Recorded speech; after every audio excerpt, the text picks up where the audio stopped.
There once dwelled on this earth creatures so strange and wondrous that 65 million years after their extinction, they still excite the imagination of man.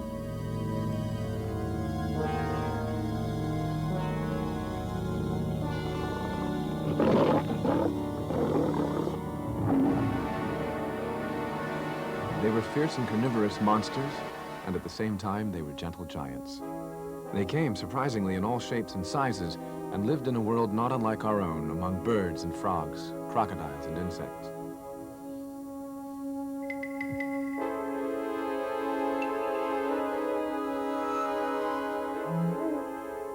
They evolved from the creatures who crawled out of the sea millions of years before. They were indomitable. They were the lords of their universe. After a reign of 140 million years, they mysteriously vanished.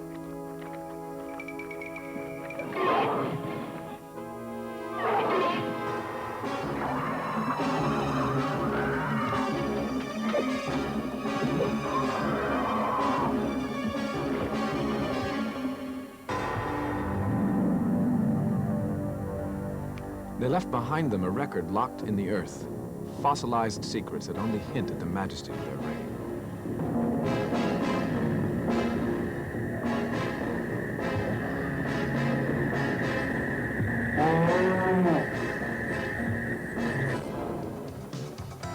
Millennia later, man would call them the dinosaur, Greek for the terrible lizard.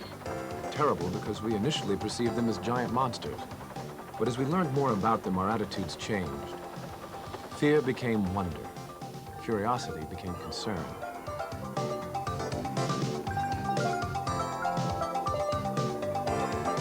Could their destiny become ours? Could their fate preview our own?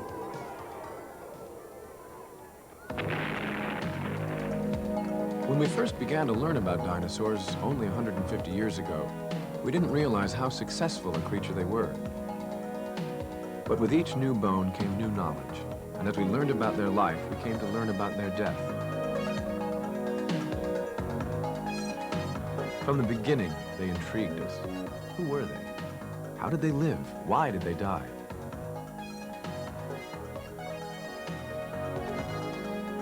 Modern science and technology are now being utilized to solve the mystery of the dinosaur. It's the ultimate detective story.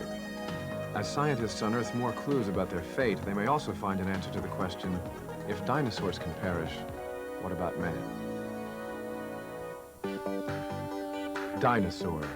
It's a magical word to some. To others, it has a negative meaning, something too big and too old to last. However, it has a special place in our imagination and in our movies. It's big and it's ferocious. It's deadly. And more often than not, an enemy to man.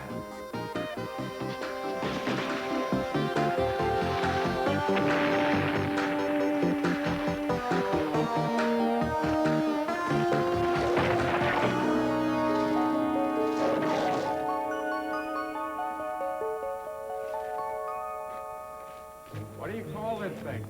Why, something from the dinosaur family. Dinosaur, eh? Yes, Jack. A prehistoric beast. The movies abuse the dinosaurs, not only by what they do to them on screen, but with the myths they originate about them. Man did not live at the time of the dinosaurs. Dinosaurs, however, are part of our lives today. We see them in movies and on television. Our kids play with them. The toys are stuffed or mechanical. A giant one soars above us as a balloon in New York's Thanksgiving Day Parade, which begins every year right outside this building.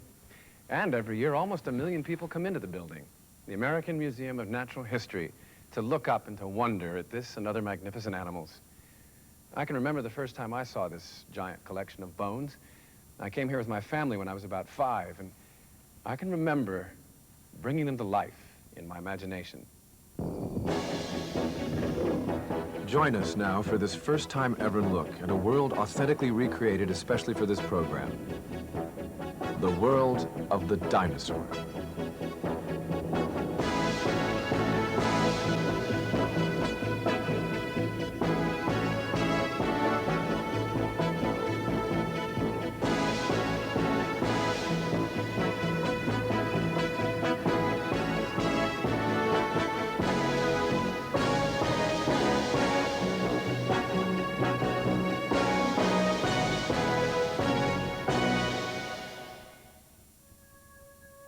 The end always fascinates. How could a 140 million year reign be extinguished so mysteriously and with such finality? What terror came out of the skies to end the dinosaurs? Or was it terror of another kind?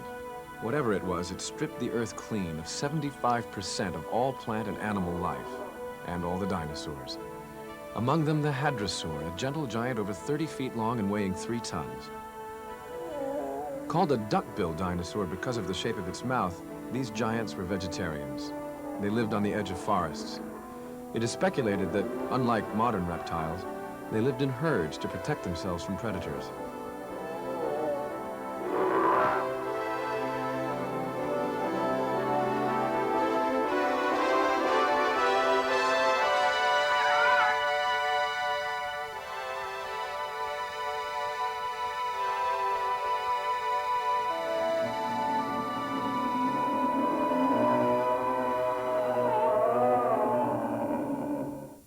Hadrosaurus, Brontosaurus, Tyrannosaurus rex. The names themselves are exciting. Pterodactyls, Stegosaurus, Monoclonius. They're just fun to say. The words themselves become pictures. You look at these fossilized bones and you say the words and you can see into their world, a world that's not unlike the animal kingdom of today. Mating calls, nest building, laying of eggs, and the dramatic and suspenseful battle to survive. We're going to see how a family of duckbills tries to do just that, how animals like these lived out their lifespan of almost 100 years. We're going to take these animals out of our dreams and our nightmares, out of the dark corners of our fantasies to enjoy their uniqueness. We're going to try to understand why they populate not only our museums, but our landscapes. These are dinosaurs built from the remains of automobile spare parts taken from junkyards and hammered and welded into prehistoric giants. For sculptor Jim Gary, they represent the realization of a childhood dream. He's been able to populate his world with the creatures that fascinate. Jim Gary has sculpted scores of dinosaurs, and he's transported them to shows around America where they've enthralled children of all ages.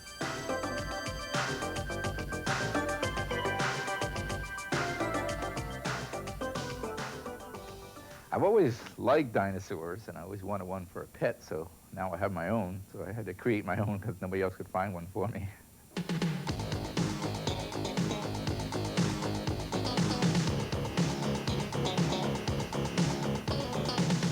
Children of all ages search for and find dinosaurs everywhere from comic books to Disney World Space Age new Epcot Center. Dinosaur parks draw huge crowds throughout Canada and the United States. Dinosaurs welcome us along our highways and infiltrate the most private domains of our homes.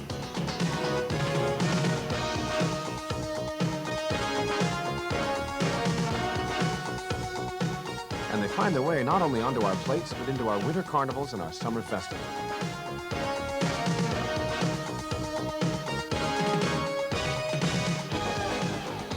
They caught on quickly, the dinosaurs.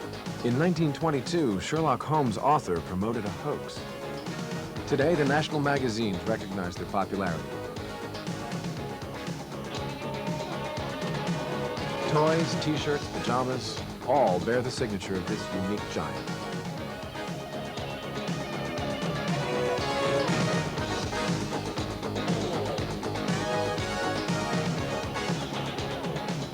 And on television, one of our favorite characters lives and works among them.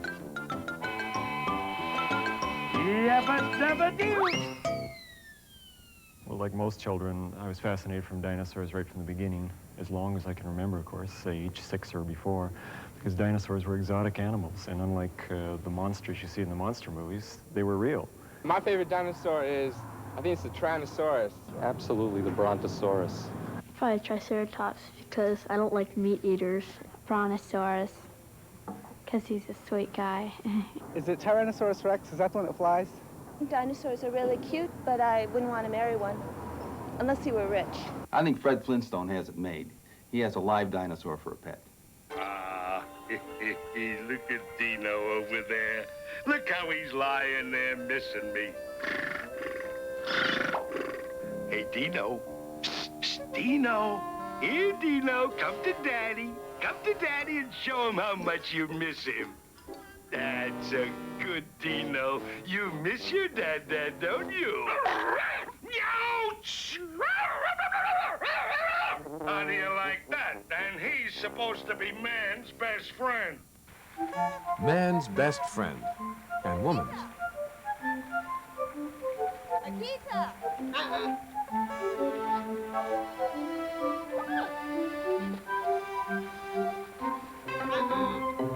Dinosaurs were part of the earliest films. From the beginning, as with this 1919 animated cartoon, Gertie the Dinosaur, the movies have represented at least some of them as gentle and as having modest appetites.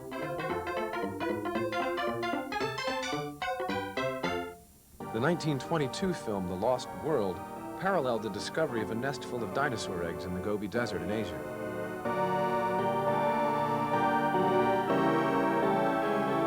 As the worldwide hunt for dinosaur bones continued, the film audience's appetite for the giant monsters on the screen increased. In the recent film Caveman, the dinosaur's appetite was satisfied by Ringo Starr. Thinking quickly, he saved actress Shelley Long by feeding the dinosaur an intoxicating herb.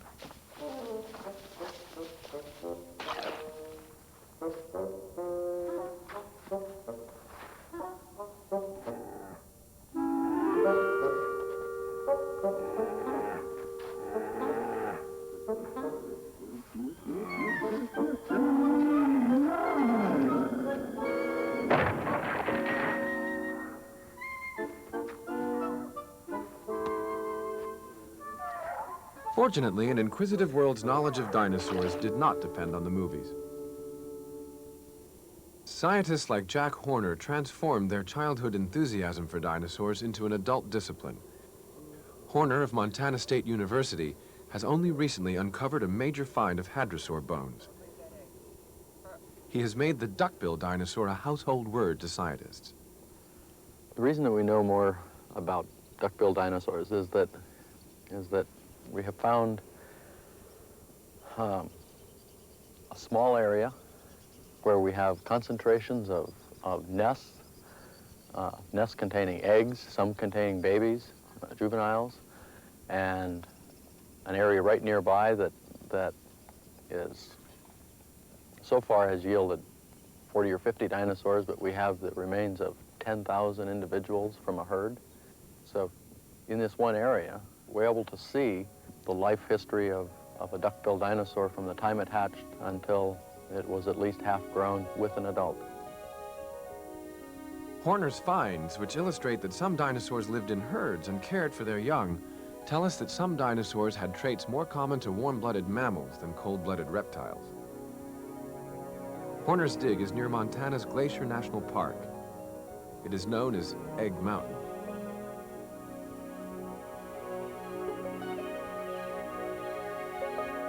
His findings confirm how the duckbills may have built their nests.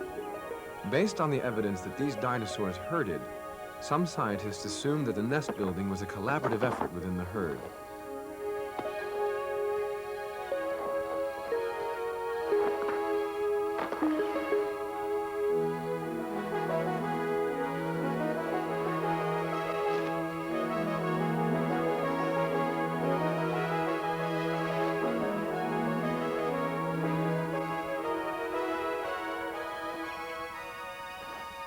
Like reptiles today, the nest is protected before and after the egg laying. Horner has recently discovered a fossilized egg which he believes contains the embryo of a duck-billed dinosaur. At a Montana medical center, the fossil was subjected to a CAT scan, or computerized axial tomography.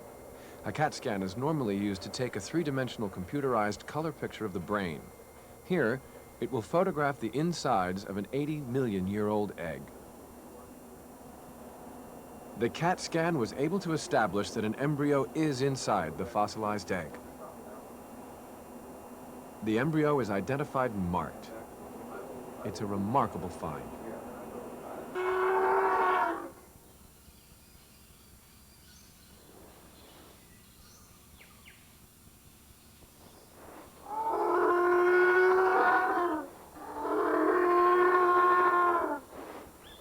A duck-billed dinosaur, it's believed, laid 20 to 25 eggs in a circular pattern.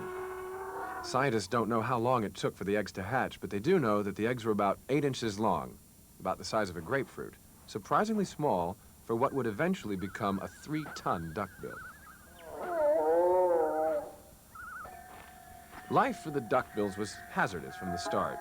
The Struthiomimus, an agile and fleet-footed dinosaur that resembles the modern-day ostrich, was a predator that mother duckbills feared most.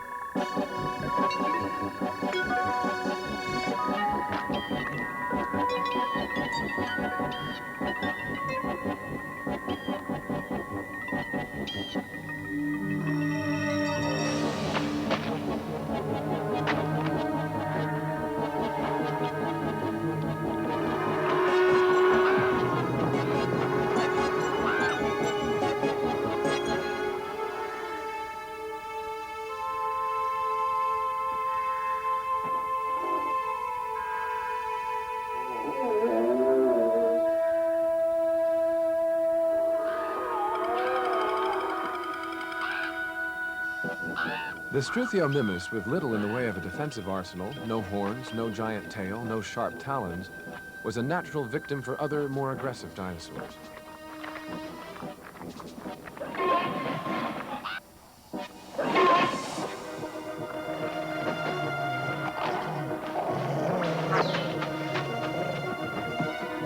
The speed of the Struthiomimus, normally its strongest asset, occasionally failed it, especially when matched by that of the Deinonychus.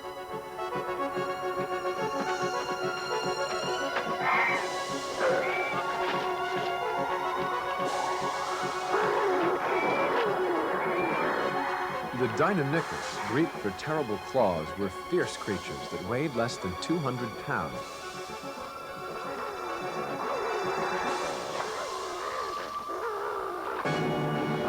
They may have traveled in hunting packs like wolves today. Their speed and their dreaded claws made them fearsome enemies.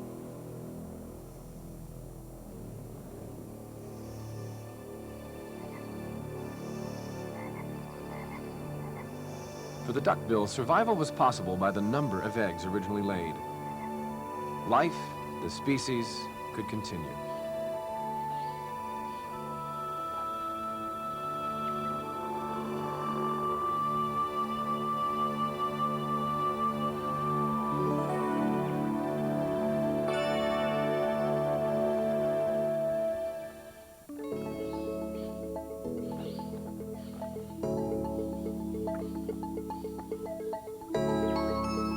Dinosaur eggs hatched like those of other reptiles today. At birth, the baby dinosaur was only 12 inches long and about 1.5 pounds. If he made it to adulthood, he'd grow to be 6,000 pounds.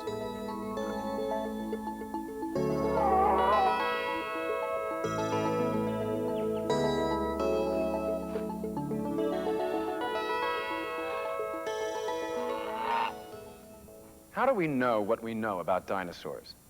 Well, for one thing, we know how duckbill eggs look because Jack Horner has found hundreds of them fossilized in Montana. We know that this giant creature probably made a deep bleating noise, not unlike a goose, because of the size of its nasal cavity and the length of its air passage. Given these clues, we can guess at the type of sound it actually would have made. It's like a jigsaw puzzle or a detective story. You find one piece and it fits into another. And it all begins with digging holes.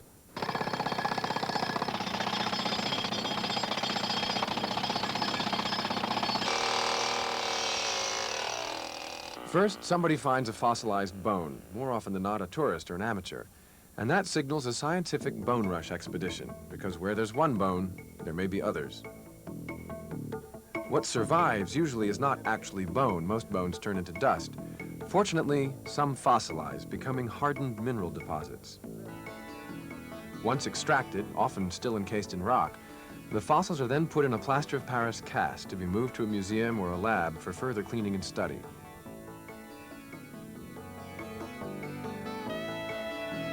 Dinosaur finds have been discovered on every continent except Antarctica, and in at least 20 states, with the biggest finds in the Rocky Mountain area.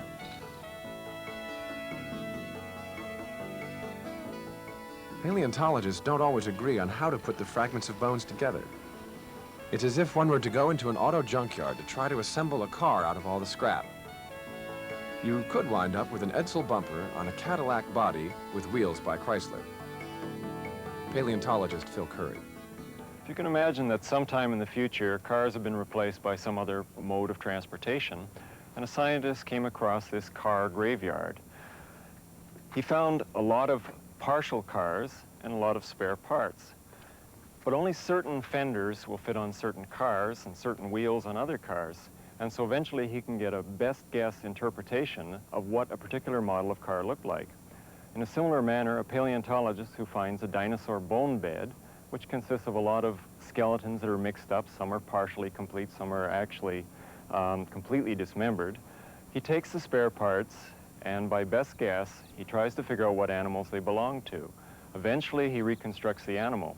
Now, if he's lucky, eventually a complete skeleton will be found somewhere else, and it'll confirm what he's suspected all along. Paleontologists who study prehistoric life through fossilized plants and animals are forced to work with the tiniest of fragments. Lost for ages, these fragments must be dated, cleaned, and pieced together. It's no wonder that a major museum recently replaced the head of its Brontosaurus. For 50 years, it mistakenly had the wrong head mounted on it. Other museums now are reevaluating their skeletons, sifting through the evidence to see if they're presented correctly. Scientists can also learn about the environment in which the dinosaurs lived by studying the virtually indestructible pollen grains of the flowers around at the time. The pollen is identified by enlarging it 30,000 times on an electron microscope. A dinosaur may have enjoyed the fruits of this plant for dessert. The detective pursues fingerprints, paleontologists pursue footprints. Dinosaur tracks have been found from New England to Texas. Often they're found before the bones are. From the tracks, paleontologists can learn how heavy a dinosaur was, how fast it might have moved. Unlike bones, dinosaur tracks are frozen moments of history. A predator stalked its prey, causing a stampede in Australia. A dinosaur seemed to hesitate as it walked slowly across a slippery mudflat in prehistoric Arkansas.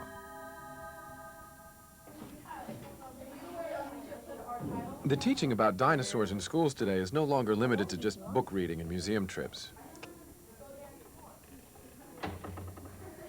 Kids have more fun modeling clay and making movies.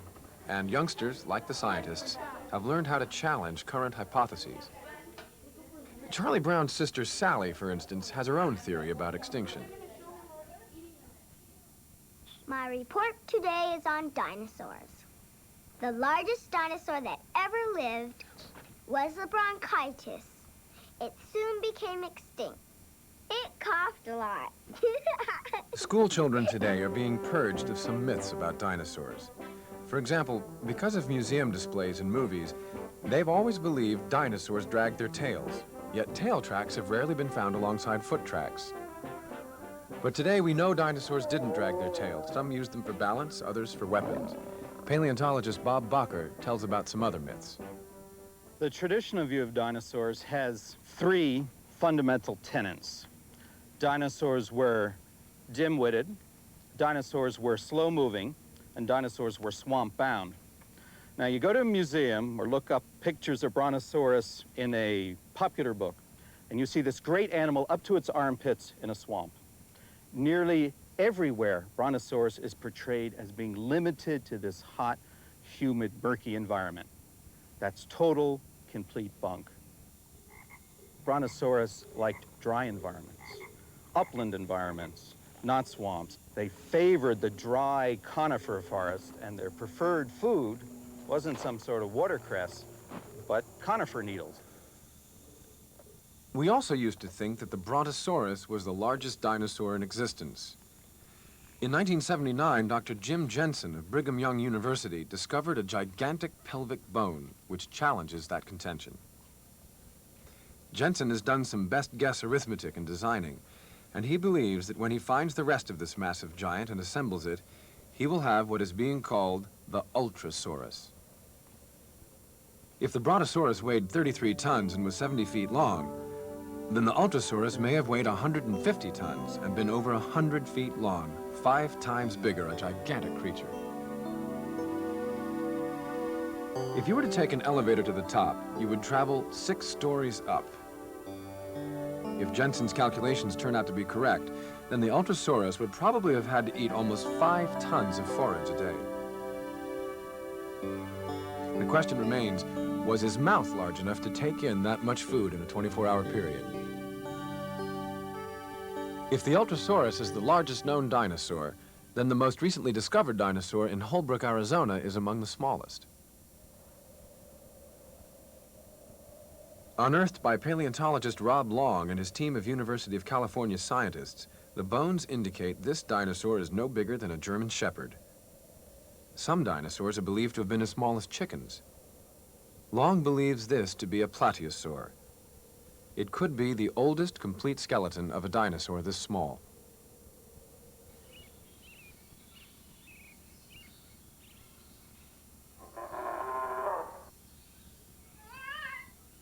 The baby duckbill would reach the size of the plateosaur or a German shepherd very quickly. He would still be too short to reach the best foliage. Duckbills, it's estimated, ate about 200 pounds of foliage a day, and like a cow or elephant today, spent most of his waking hours eating.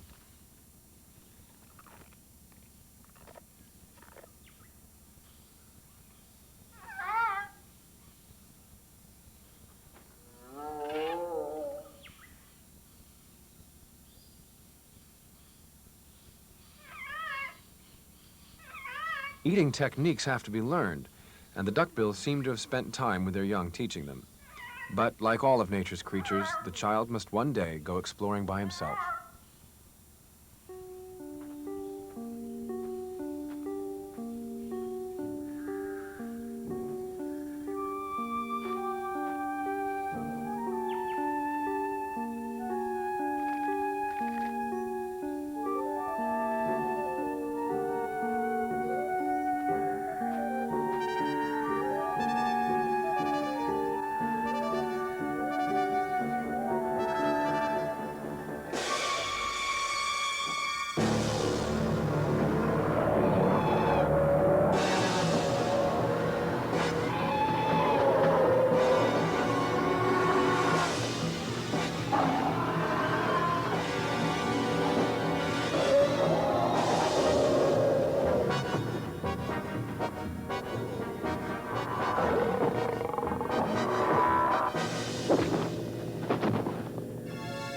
The duckbill tail weighed 2,000 pounds. If it were fortunate enough to catch the Tyrannosaurus Rex off guard and knock it off its feet, it would have enough time to escape. For once down, the Tyrannosaurus Rex couldn't get up easily.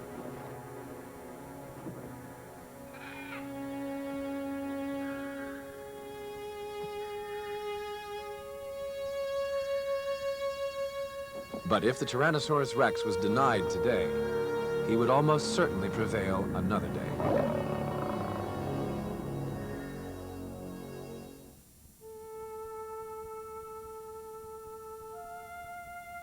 He was called Tyrannosaurus Rex, the tyrannical king lizard. He was carnivorous, a voracious meat eater. His teeth were designed for one function and one function only, to tear flesh from bones. He was probably slow and awkward, and so some scientists think that he, like his relative, the Gorgosaurus, may not have been an effective hunter. He might have been a giant scavenger. Well, the chances are that he was both. One thing seems certain, though. He was a loner, and the rest of his kingdom lived in fear of him. Among those who lived in his kingdom were the monoclonius. Like our duckbills, these vegetarians also herded together for protection. They were slow-moving. Their single horn and their thick hides were their only defense.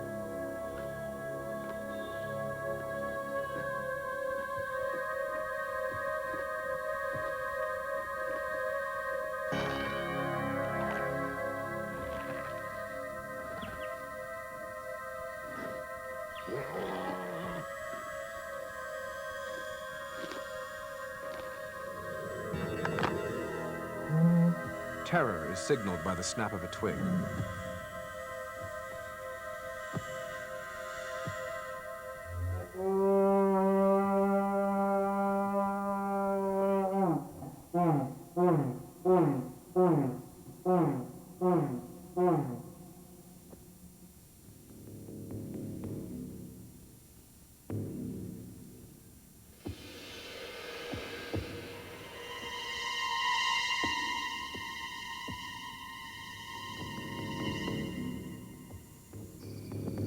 "18 feet tall, 40 feet long, the Tyrannosaurus rex had powerful hind legs that could propel him forward relentlessly.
Tyrannosaurus rex is a big lizard-like animal, and he likes eating everyone up, and he's a mean guy. Well, he's big, he's mean, he has really long teeth, and his arms he can't use. It's a big animal, and it has sharp teeth and a long tail, and short hands and long legs. If I ever met it with a Tyrannosaurus rex, I'd probably run him down with a shotgun or waste him with a cannon. It is the violent Tyrannosaurus rex and other meat-eaters like the Ceratosaurus and the Allosaurus that have been so strongly impressed in our imaginations. The roaring and the screaming of the primordial titans continues to echo across the years to remind us that we would have only been 2 quick bites to a Tyrannosaurus rex.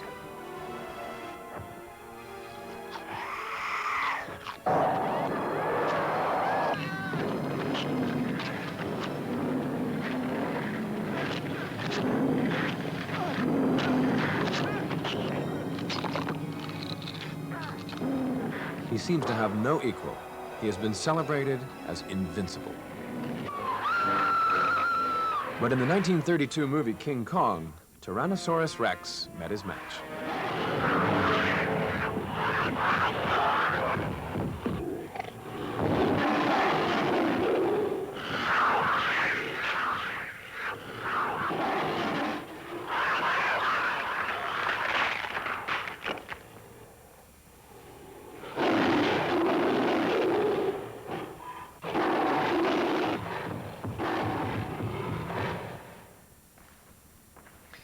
King Kong was the creation of Hollywood. He was fiction.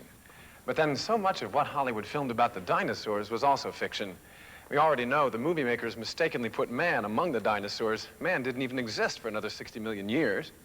But I wonder if we had lived among the dinosaurs, would we really have been such enemies? Well, we are in the movies, and the dinosaurs always seem to have the upper hand, or at least the upper horn.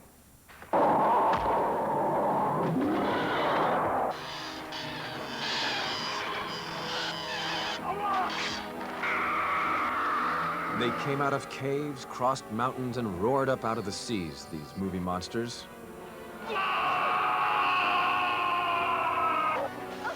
Always they appeared to be larger than life.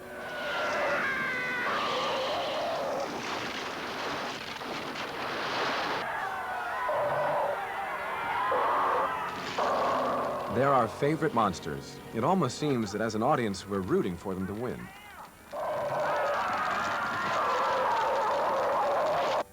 Some of us would like to think that they still exist. If they do, where could they be? Many believe that a dinosaur still lives beneath the waters of this mysterious lake in Scotland, Loch Ness. Each spring, a number of sightings of the creature or creatures that allegedly live in this lake makes international news. Recently, an expedition set out to get hard evidence to prove the existence of the monster that many claim is a plesiosaur. Called Nessie, the creature has often been the source of hoaxes and fake photographs. A recent expedition placed a high-speed camera underwater. A sonar device would trigger as the shutter on the camera recorded the passing of any large creature. The camera took these two pictures.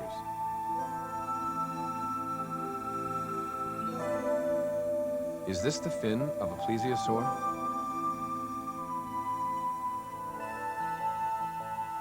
Does a plesiosaur or family of plesiosaurs still live in the waters of Loch Ness?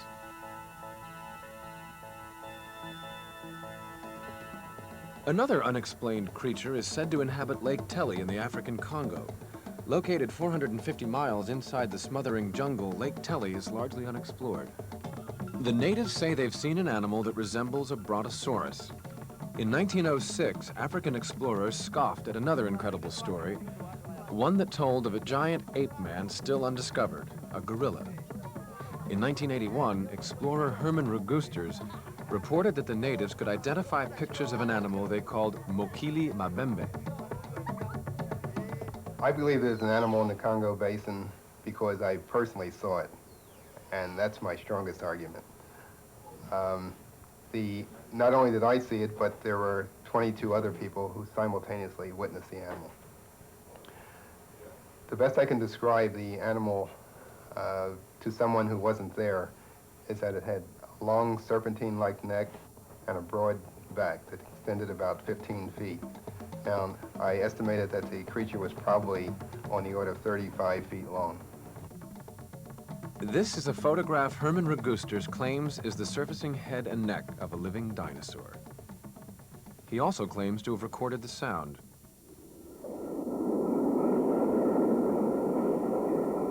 A living dinosaur? Myth or reality? Baby. A recent movie called Baby decided to refer to it as a legend. You don't belong to me.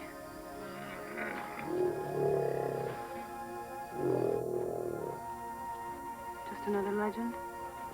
If we let it be. Come on.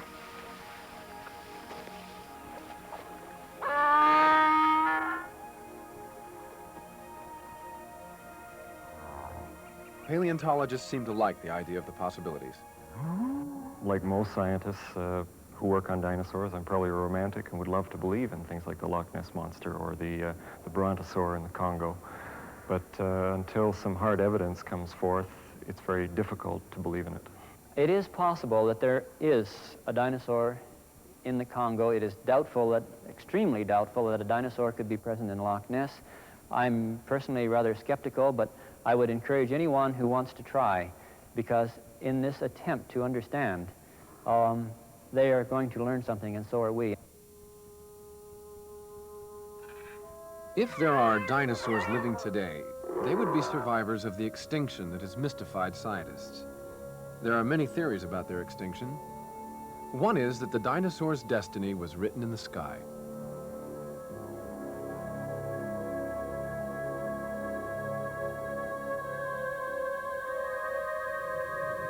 A cosmic shower of asteroids or a large meteor struck the Earth with an astounding impact.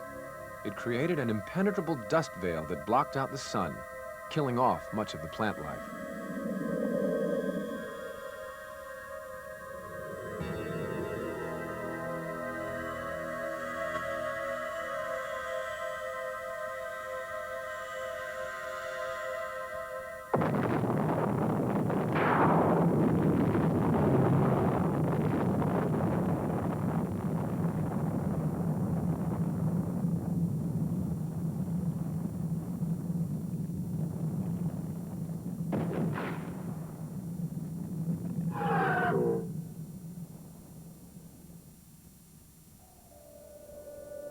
An Earth robbed of the life-giving force of the sun, the theory holds, would soon be deprived of food for the plant-eating dinosaurs. Their passing would soon deprive the meat-eating giants of food.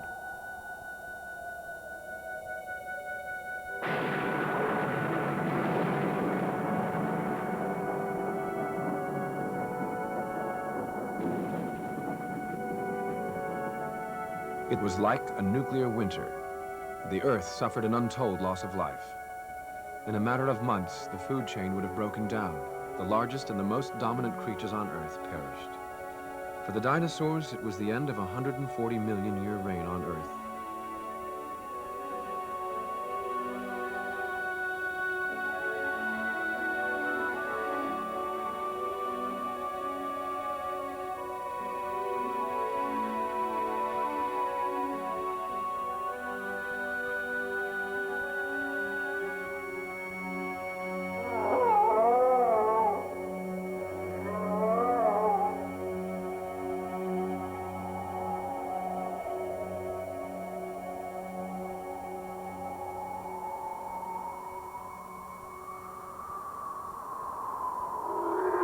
Not all scientists agree that an asteroid killed the dinosaurs.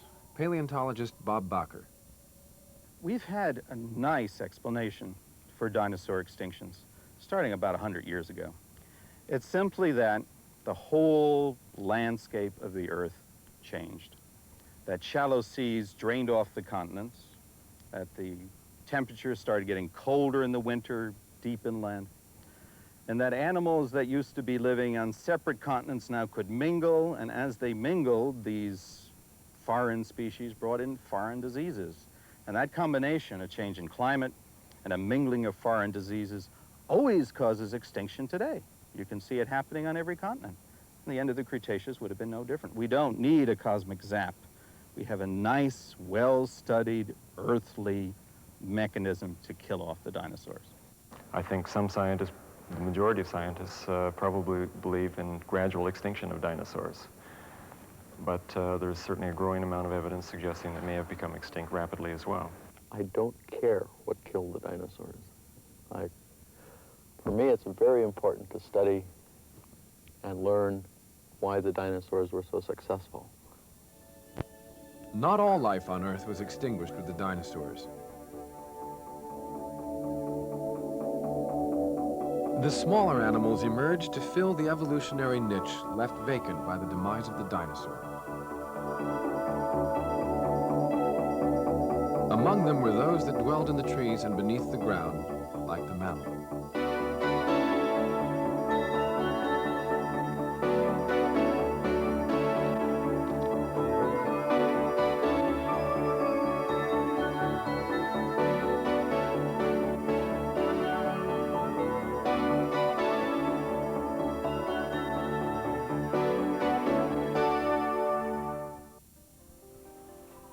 There are among us today animals that lived at the time of the dinosaurs.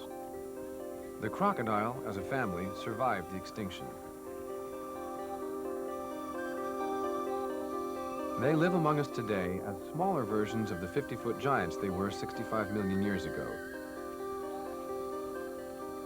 Why they survived is still a mystery.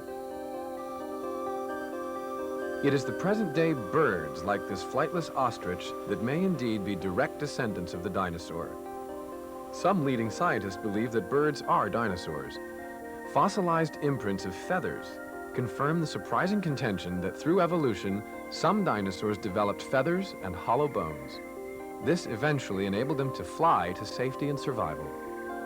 How might the dinosaurs have evolved if they hadn't disappeared? Dr. Dale Russell has a theory. Dinosaurs were on the surface of our planet as the dominant forms of life on Earth for a very long period of time. And during that time, dinosaurs evolved. One of the most interesting evolutionary trends in dinosaurian history is a trend towards a larger brain size in some of the smaller flesh-eating forms.